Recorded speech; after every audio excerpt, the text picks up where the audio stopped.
Hey Divas, welcome or welcome back. It's your girl Keisha here with another video. And let's talk all things the Budget Savvy Planner for 2026. Let's go.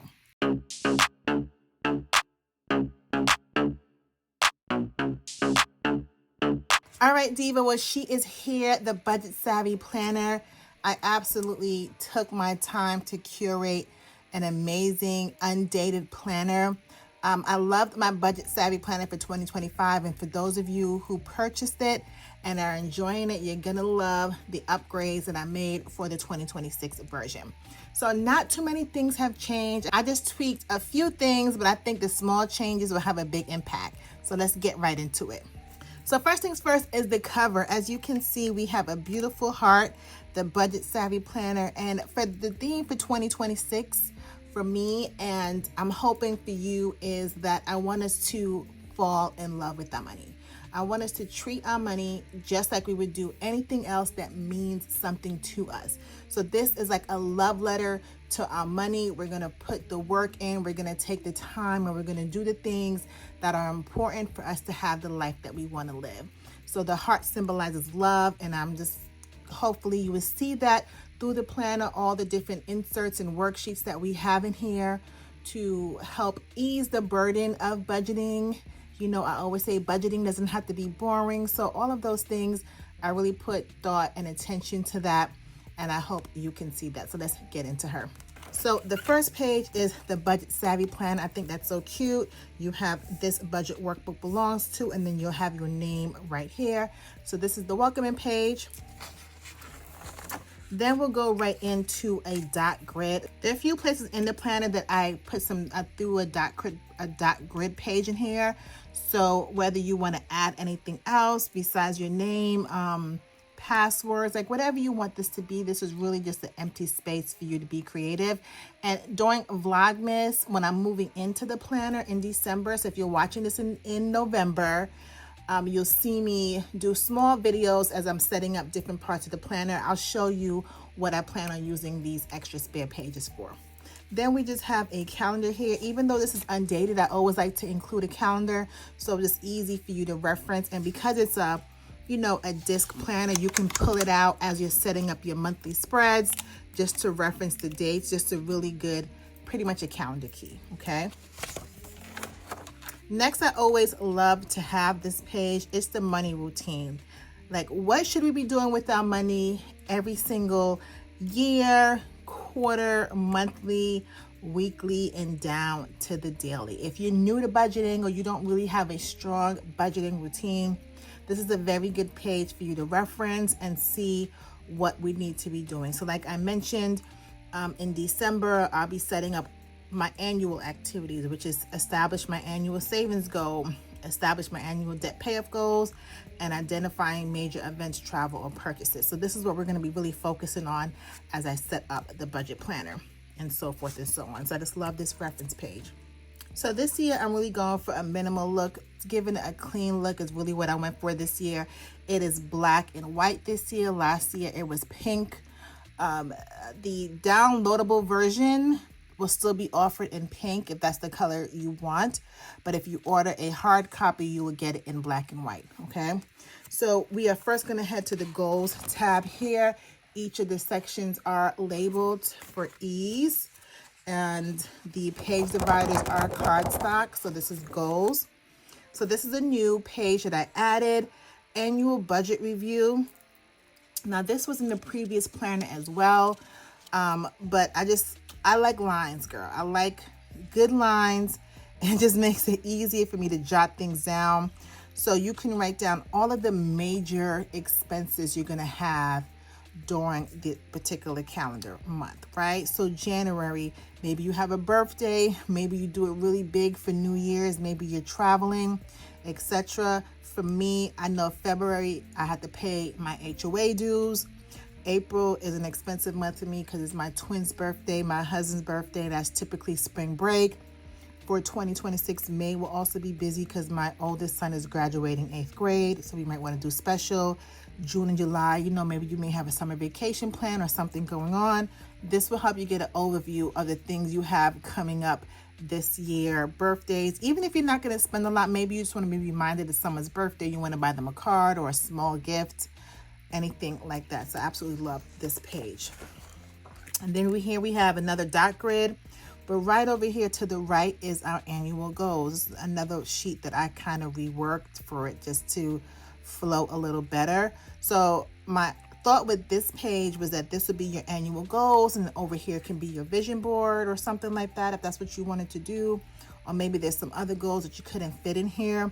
So let me just go through what annual goals will look like. So what I figured is that we all have an overall goal, and then we have smaller goals to get to that goal.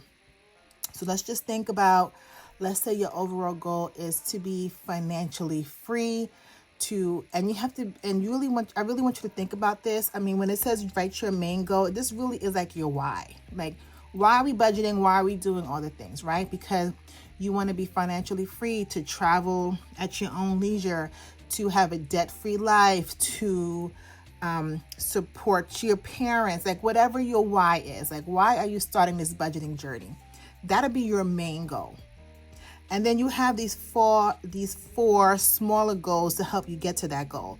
So let's just say for me, my goal is to live a financially independent life without sacrificing my lifestyle, right? So I want to live the life I'm living now, if not better, without diminishing it. Because sometimes people think retirement and they think you need to downsize, you need to do that. Maybe you do, right? But maybe some people think, no, I don't want to downsize. I love my big house. I want my kids to come back to my home, and I want my kids to come back, like whatever that is. So my financially free goal, how am I going to do that? My goal number one is to save 10% of my income. Okay. Action steps: automate savings, create sinking funds, whatever those steps are. Goal number two, to pay off my debt, right? Because if I can pay off my debt, then that'll allow me to reach goal number two, right? Goal number three, because I want to have a financially free life, to travel and do all of those things. What am I going to do? I'm going to plan my travel 6 to 12 months in advance, whatever the case may be, right? Those are just some ideas. So it's really usually smaller goals that get you to this big why goal.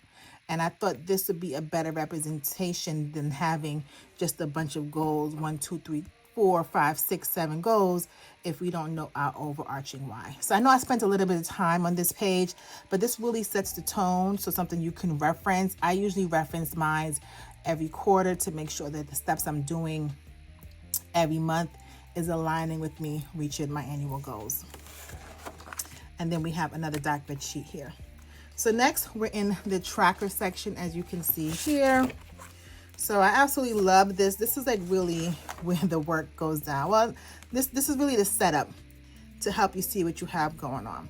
So the first page is subscriptions, and this hasn't changed from last year's planner. So we have monthly, quarterly, annual, because all the subscriptions are not the same, right? Like for me, I pay Amazon Prime annually, Costco, Sam's Club annually. Then you may have Apple subscriptions, you pay monthly, quarterly, etc. So this is a good place for you to track your expenses. Is it on auto, and what it's used for, okay? Next is the bill payment tracker. And I absolutely love this page. So what you'll write down is like your rent, mortgage, electricity bill, car notes, water bill, like any of those bills you have, and the due date. And what I love about this planner is that there's a block for you to write down the amount, because for me at least, and I know for many people, the bill amount isn't always the same. It fluctuates, especially when it comes to your utilities, right? So it's easier for you just to come in every month and write down what you spent in that month. So then at the end of the year, you can do a recap and you can say, okay, I average out X amount. I average out $200 or so with my utilities, or, oh, okay, I see one month I paid this in this particular bill versus another month. So the one thing that'll be constant is pretty much the due date, but then every month you can come in here and put how much you paid. And as you can see, the tops are blank because it's undated, so you can start this planner whenever. So when I move in, I will label each of these sections with the various months, because I'm going to be starting at the beginning of the calendar year. Okay, next is the debt payoff tracker. This is a new, so I just cracked my knuckles. This is a new insert. I did do a little refresher from what I had last year. So this one page, you can track 4 different debts. So you'll have your debt, let's just say a Visa. What's your starting balance, minimum payment, and your interest rate. So you'll be able to do 4 debts per page. So then here it is. January, your payment. Okay, your payment was $300. I would wait until the end of the month, right? Or when your closing date is, like whenever they give you your new statement, to put what the balance is. Because let's just say you have a card for $1,000 and you pay $300, and you're like, oh yeah, the balance is $700. Well, no, because they have to rework the interest and do all of that. So in fact, your balance may actually be $725, right? So I would write here the payment, what I've made, and then at the end of the month or at the end of the billing closing cycle, when they issue that new statement for the next month is when I will put the balance, and so forth and so on. So there are 4 credit cards on each page. So you have 4, 8, 12, 16. And when I say credit card debt payments, so here's the thing. If you're like, girl, that is just too much, I want it to be overly generous, because it could be besides that. It could be your car note. It could be your personal loan. It could be your student loans. It could be a multitude of different things. But because this middle sheet is pretty much the debt payment tracker, you can just take that off, and then you could just keep the 8 sheets if you only have 8 debts, right? So I know it may seem like a lot, but there's no judgment here, okay? So I wanted to make sure I gave you ample amount of worksheets to work on that. Okay, next is the payment plan tracker. I had something in my book last year, but it wasn't this, and I think this one is much more cleaner and easier to follow. So this is like those payment in 4 situations. I'm gonna be very transparent. I use them. Okay, if you can pay your bills and you can do it, hey, sometimes we have to use it. So let's just use this. So let's say you want to order from the Gap. Okay, item descriptions, kids' new clothes. Okay, so your total was $100. Okay, so you did the pay in 4. So the payment amount would be, how much is it per payment? So it'll be $25 if I spent $100. And then write the due dates here. Okay, every 2 weeks, or however your payment set is, pretty much every 2 weeks, right? So you have 4 payments every 2 weeks. Writing the due dates in are very important, as you see when we get to the budgeting section, because you want to make sure that you don't forget this payment is coming up when you do your weekly and even your monthly budget. You want to make sure, okay, girl, I got these payments coming out. So it's important, as soon as you make that purchase, to come here, write it out. So this one, I think I gave you a couple of pages as well. Yep, you have 4 pages, and it's 1, 2, 4. So 24, so you have, what is that, 96 lines. Now, girl, because I gave you 96 lines, don't have 96 payment plan options out there, okay? I just gave you 96 lines because it is for an entire year, so I don't know. And just like the debt payment tracker, you know, you have this middle page that you can just take out if you feel like it's way too much and you're trying to reduce some of the pages in the planner, okay? Just want to be generous, girl. Okay, then this is one of the favorite ones out of the planner. This is one that I also offer as just a regular printable PDF. So this is the sinking fund. Setting up your sinking funds, you have to do some work here, okay? So let's say my twin's birthday. So my amount needed is $100. The due date is April. So if I were to start this in December, okay, how many months until the due date? So I will count December, January, February, March, because I will want to be done, you know, before their actual birthday. So I have 4 months. How much do I already have saved? Maybe I have $20 saved already. Okay, how much left to save? I need to save $80, right? And then how much do I need to save per month? So if I need to save $80 and I have 4 months left, then I need to save $20 a month. Okay, and then at the end, we could total everything up. Then I could say, okay, based upon everything I have going on this year, because remember, we did the work at the beginning of the book, so we know what we have going on, I need to save a total of $1,000 a month, $200 a month, whatever that works out to be. So how I did this last year is that I used one sheet for the first half of the year, and then I use the second sheet for the second half of the year.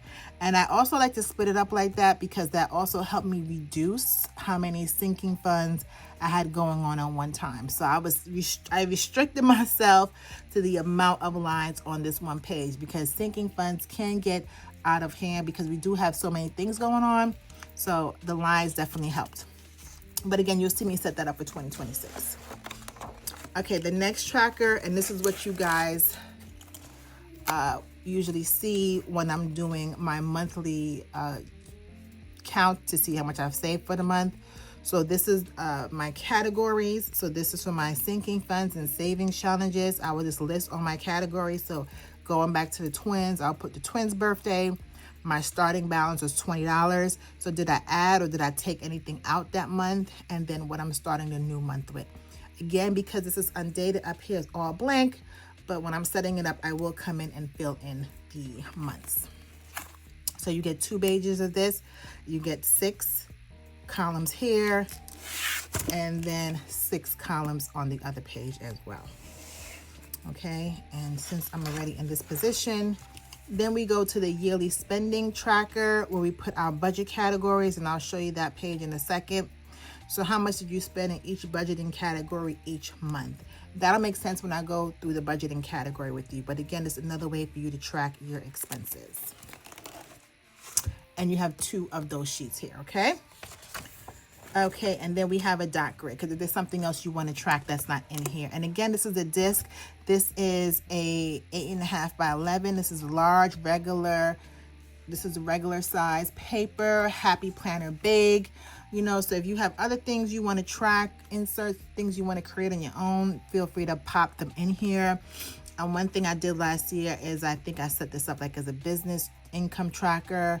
I also had another page as like a credit tracker. So you can use this page pretty much for whatever you want to. Okay. All right. Next, we're going into savings. See the top there, savings. Then you have the dashboard. And I wanted to give you a few challenges in the book just in case you are starting off with budgeting and you don't have any saving challenges, or you just want a few saving challenges that you don't have to pay for, girl. I totally get it. So we had the 52-week saving challenge. So you can put, you know, how much you saved in week 1, what your balance is, and so forth. I do have a 52-week savings challenge. This is the current one that I'm using right now. So, you know, I would typically just see how much I'm saving per month, per week, and just keep a running total there. So this is a good, fun, easy challenge to do. At the end of the 52 weeks, you'll save $1,378. Okay, next I have 2 savings jars, and these could be for anything. So again, I will show you in my setup what I'm saving mine for, but I'll let you know for one, we are going to redo our master bedroom next year. We did build this house from scratch, so our primary bedroom is really just standard, nothing fancy about it. So now that we are wrapping up our basement renovation, I'm feeling comfortable to start saving for our bedroom, like rehab. So that'll be one of the savings goals. And then I'll see what the other savings goals is going to be. So you can put that. Maybe this is for your vacation. Maybe this is for graduation, like whatever it is that's important to you that you're saving for. The other fun challenge that I love is the $5 savings challenge and the $10 savings challenge. Anytime you have a $5 bill or a $10 bill, you can just save it. I believe at the end of the $5, girl, don't have me lying. 1, 5, 10, 15, 20, 25, 30, 35, 40, 45, 50, 100, 200. Okay, so the $5 challenge would be $250 saved. And the $10 would be 10, 20, 30, 40, 50, 60, 70, 80, 90, 100. 1, 2, 3, 4, 5. 1, 2, 3, 4, 5. This would be $500 saved. So between the two, that's $750, girl. Just from $5 bills and $10 bills. I'm excited about this challenge. And then I just threw in this $200 savings challenge. This was also in the book last year, so I included it. It's a fun, easy one. Low denominations in here, so you can save $200 and use it for whatever you need. And then in the back, we have Christmas, okay, $800 Christmas fund. I'm excited to do that. And then Home Sweet Home. So this kind of goes back what I was saying, like saying I'm doing my, my master bedroom. So if you have a project in your home, you just want to save because maybe it's a larger project or you need a couple dollars, so you can list, master bedroom, $2,000.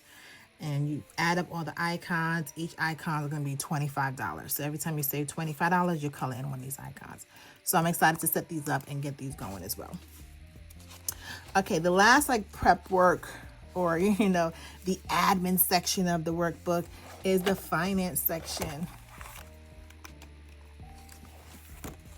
So finance section is where you find budget categories like I was sharing with you with the yearly overview. So these are some budget categories here that I've already curated for you. And then these 3 blocks are empty, so you can add to them if you want. This will be part of the budget series. So I'll just say this real quick. If you haven't subscribed to my channel, I would love for you to join the channel, especially during next month during Vlogmas, and I'll go into much more detail in what each of these are and how you can use them in your budgeting system if you have one already, or if you don't have one, you can see how you can use mine to help you reach your financial goals. That was like a little commercial ad, girl. So this is the budget categories. So one thing I did add in here is vacation prep. I offered this worksheet. I think it's a downloadable, printable, but I have this travel budget planner, which I absolutely love. I plan every single trip in here every single year. I'll be setting this up during Vlogmas as well, next month as well.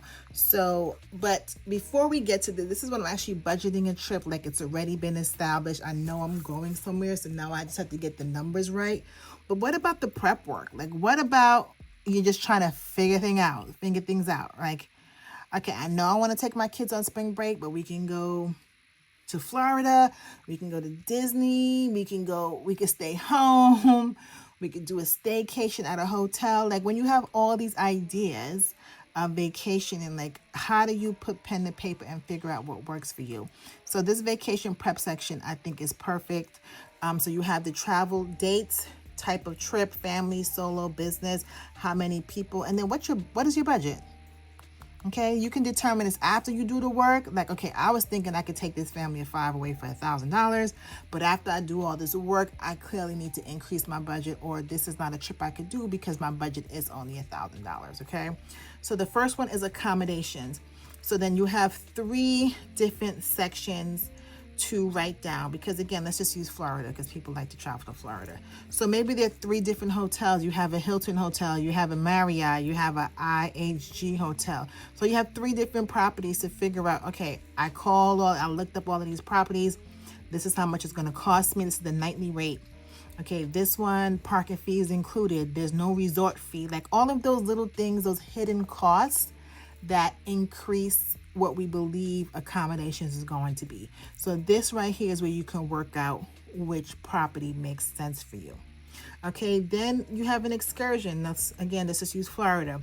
Excursion can be anything. Okay, can we go to Disney? Should we go to SeaWorld?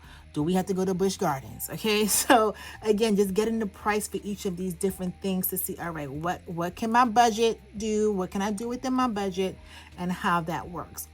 And then transportation. Again, you have 3 sections for that. If we fly there, what is that going to cost? And then if we fly, we have to rent a car. Okay. But if I drive there on my own, what would that cost? So again, this is a place for you to work out your transportation. And it doesn't stop there. This is also part of this first trip, or you can use it separately, but then you have other expenses, maybe like dining out,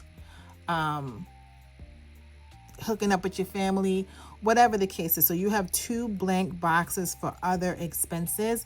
Like again, this was specifically geared towards excursions, but maybe there are other things you plan on doing for your trip. So you want to, be able to price those out. And then because I'm an avid cruiser, this part is a little biased. Okay. So now say you are looking for cruise lines in particular. Listen, I would say this wholeheartedly. I think cruising, it's gotten a little pricey, but it's probably the one the most cost-effective way for like a family to take a nice vacation. Like, it's a one and done. You just pay and you can just do whatever, eat all day, drink all day, depending which cruise line. Like, I just think that is the most bang for your buck, especially for me because I'm a family of 5. So even with this cruise line, Disney Cruise, Royal Caribbean, Norwegian Cruise Line, or you can do one cruise line, okay? Royal Caribbean, this is an inside cabin. Royal Caribbean, ocean view cabin. Royal Caribbean, balcony, So again, you can just break down what these prices are before you make your decision. And then each page has a note section. All right, so very detailed. That's why it's called vacation prep, just doing all the work while you're doing your research, because we're doing research, girl.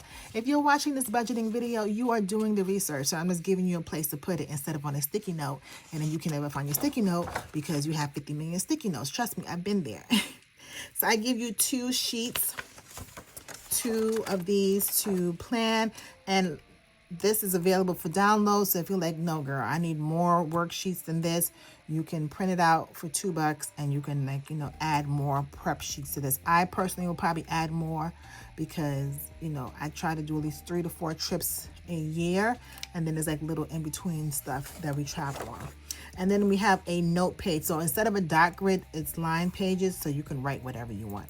Okay, girl. So that was a lot of time spent on the beginning part of the planner, which I think is important because this section you're going to reference pretty much every month, okay? You're going to keep track of your savings goal. You're going to reference what your annual goals are. Like, this is pretty much important prep work that you need to do when you get the planner. So now we're getting into the month, okay? So before I go through what each month is, I really want to show you guys the dashboards because I really, really thought about each one. And like I said, because this planner is a love letter to your money and it's your money, it's really a love letter to you, okay? So I just thought it was cute, some of the dashboards that I put in here, and I think you will absolutely love them. And because they're interchangeable, if you're like you need one of these dashboards for a different month, because it's just hitting you different in certain months, and you can move them around. So for January, I said, dear money, we're getting our act together, okay? And I love this for January because it's the beginning of the year, and girl, we're getting our act together, okay? February, my love language is financial peace, right? Isn't that so good? March, self-care includes financial care, okay? Every dollar needs a job. Girl, I just love these. This is one of my favorites. I'm not cheap, I'm budget chic. Listen, I like to look good and feel good, but it's gonna be within these numbers that I've created, okay? Next, rich auntie vibes start with a plan, okay? The rich aunties are in. Everyone loves a rich auntie, and we can all be one if we want, but we have to plan for that, right? We want to look good, feel good, be someone that someone can call on. We have to put a plan in place. Okay. My savings account is the best glow up. We all want to be in our glow up season. We want to look good, feel good, all the things, but so does our bank account, okay? Next, boss moves, budgeting, saving, investing. So when people talk about boss moves, these are the 3 things we're doing. These are the 3 things that we're doing in 2026. Next, coffee in hand, budget on point. I just thought this was just so cute, and just like, especially when I found the image, I'm like, oh, that's just so perfect. And I put it in September because now you're starting to get to the cozy fall vibe. I just thought it was a perfect month there. So financial freedom is the new luxury, okay? And I put some images of some bags on here. They look like certain type of brands, but you get it, right? And I put this in October because my birthday is October, so I want to give myself a reminder when I get to October, girl. Let's make sure we hit these goals if we haven't already, okay? It's okay to treat ourselves, but okay. Next one is keep calm and stick to the budget. And I put this in November because this is when we start to get nervous. We're getting around the holiday season. We're getting antsy. We start itching our necks like, girl, what are we going to do? This is a perfect mantra for you to come back and revisit. And the last one for December, my money, my rules. I tell my clients, and I just tell people, no is a complete sentence. Okay, so when December comes around and family members, kids, friends start coming and they want you to do these things and spend these things, it's my money, my rules. I say what I'm going to do, what I'm not going to do.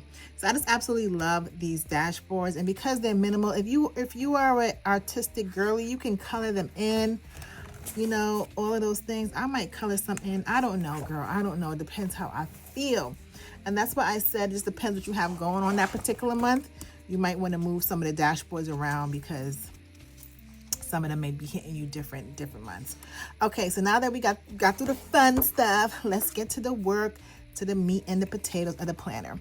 So these things haven't changed. I'm lying. I did make a slight change on a few of these things. So there's been no change on the monthly budget. Again, everything is black and white. So we have all of the categories, because remember I showed you under the finance section, we've already figured out what our categories are.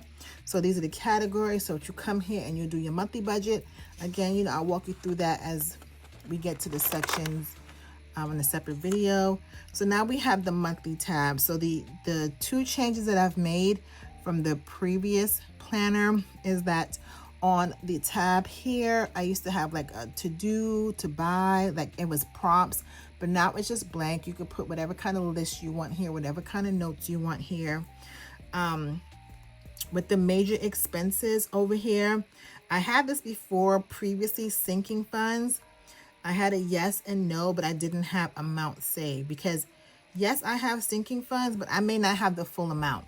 So again, I'm just going to use the kids' birthdays because we've been using that example for the entire video.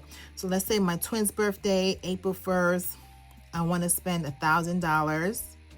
Yes, I have sinking funds, but maybe I only saved $800. So I don't want the yes to be like, yeah, I have sinking funds and I don't have enough to cover the cost. So I want to go back and see.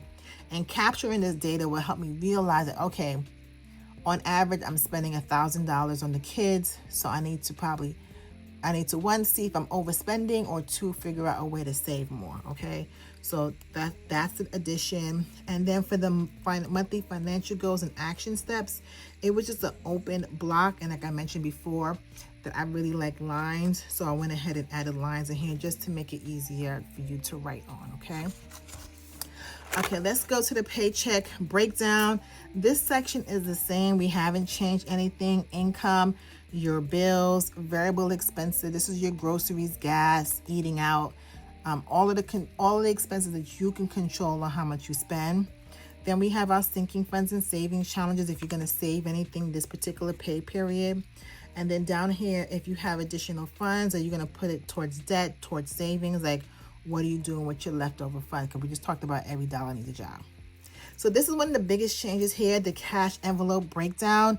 So what you'll do here is if you are a cash budgeter, if you use the cash budgeting system, you'll write down your categories, the amount, denominations. You need this information to take to the bank so you know how much you need to put in which envelope, etc. But then I had the cash wallet breakdown added. Because I use cash as well, let's say for groceries, I budgeted $100.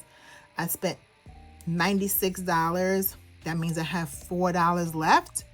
But maybe, okay, let me change that up. Let's say I spent $95 and I have $5 left.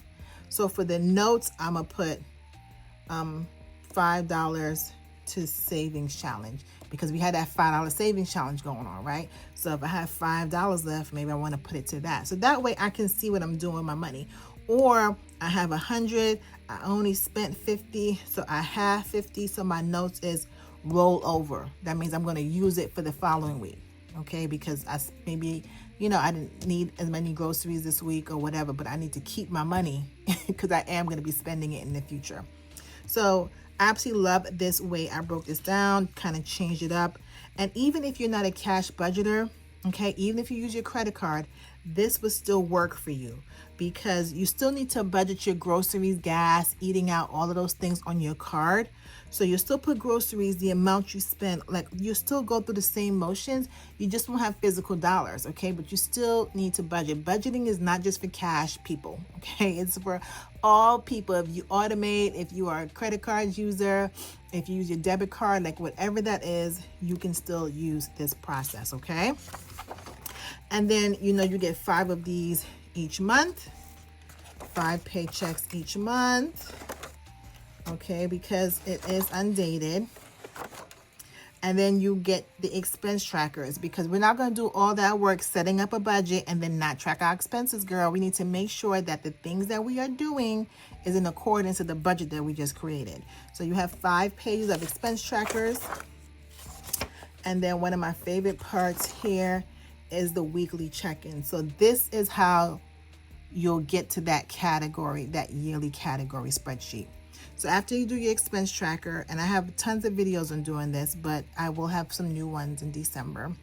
You'll say, okay, for my budget, my home category, which is my mortgage, my rent, light, utilities, for the first week I spent $2,000, second week $200, whatever. So at the end of the month, I have my total.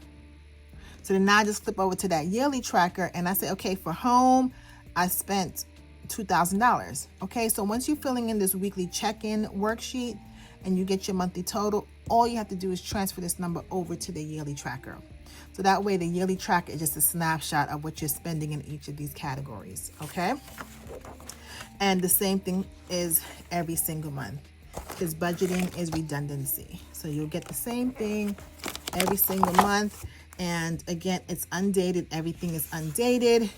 You have the dividers, okay? So you can, usually when people order a book from me outside of like the normal season, let's say someone orders a book from me in September, I would usually start with September in the front. I'll just move September in the front because I'm assuming they're ready to start in December, right? In September, because it's undated. So you can move the tabs, you can do whatever you want to do, girl, but this is your budget planner.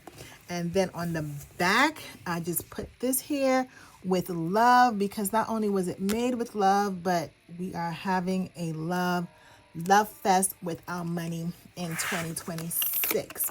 So she is thicker than a Snicker, okay? She is here ready to serve you and just be everything you need for 2026 and beyond. I'm so excited for you guys to order this.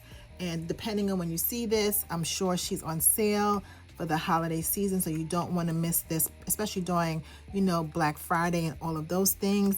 She will be available in a digital download as well. And like I said, the color version of this will also be available in digital download.